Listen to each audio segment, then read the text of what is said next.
I actually had to take a COVID test, obviously, because as a U.S. requirement, you need to take a COVID test at least 72 hours before your flight to enter the U.S. If not, you won't be able to even board the flight. I just want to make a note that when I took the test here in Diani Reef Beach and Resort Spa, the doctor actually does come over here to the resort and he does the test here for you. But I want to remind you that the test here, for everybody that complains that we get it for free in the United States of America, the test here is $85. It's not like if you're getting a vaccine or anything, it's $85. So take that into consideration if you're gonna come here. That you're gonna be spending $85, and that's just taking one test. So imagine if you have a family and you have to multiply that by maybe 4, you have your wife or your husband, a son and a daughter. You gotta take these type of prices into consideration as well.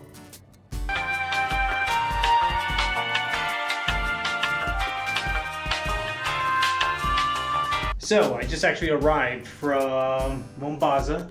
I'm back in Nairobi.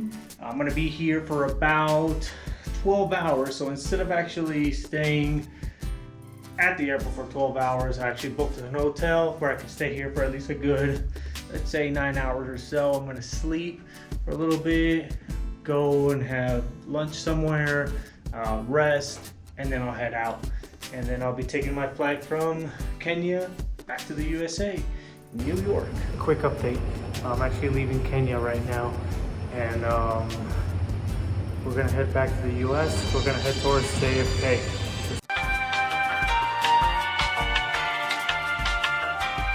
Alright, so I'm actually back now in New York City. It was a little bit chaotic when you land from Kenya because you have to check out your luggage, and after you check out your luggage, then you have to go out the airport. I'm coming from a hot country, and I got here to minus 11 Celsius. There was a lot of snow, it was cold, everybody was freezing and complaining we have to go outside to get a bus, then to get to the next terminal. And once we got to the next terminal, then you had to check in. It took about like an hour or so because the flight was canceled. So they rebooked us to a new flight. So at least I'm here, everything's good. I got my new flight already set up. The downside to it is that I have to be inside the airport for about 8 hours. I was going to go to the lounge. Unfortunately, in the terminal that I'm in, at least the lounges that I can access, I was not able to access them because they don't have them in this terminal. All I have is a $28 discount to go to this restaurant, which I'll probably use it in the afternoon. $28 off at a steak restaurant is better than nothing. But either way, it kind of sucks. I'm gonna have to just kind of like walk around this terminal and just sit here for about 8 hours until my next flight. But at least everything's okay, everything's working out. No complaints on it. Maybe I'll give a Kenya Airlines review later. I'll think about it. So here in New York, until next time.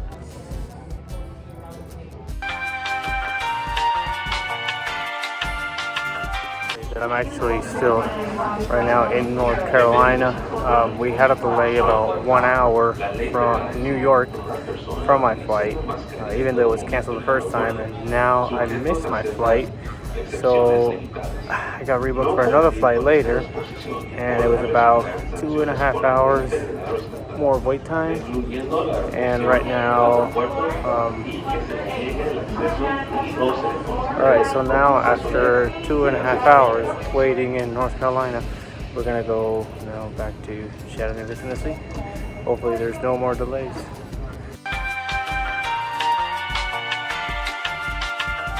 And I am finally back home. Safe and sound, everything was okay. I got back into the US, no problem. Back home with no problems.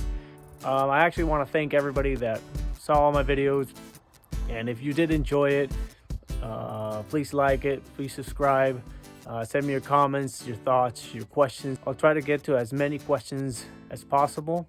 I'll respond to them. If you have any concerns, feel free to ask me.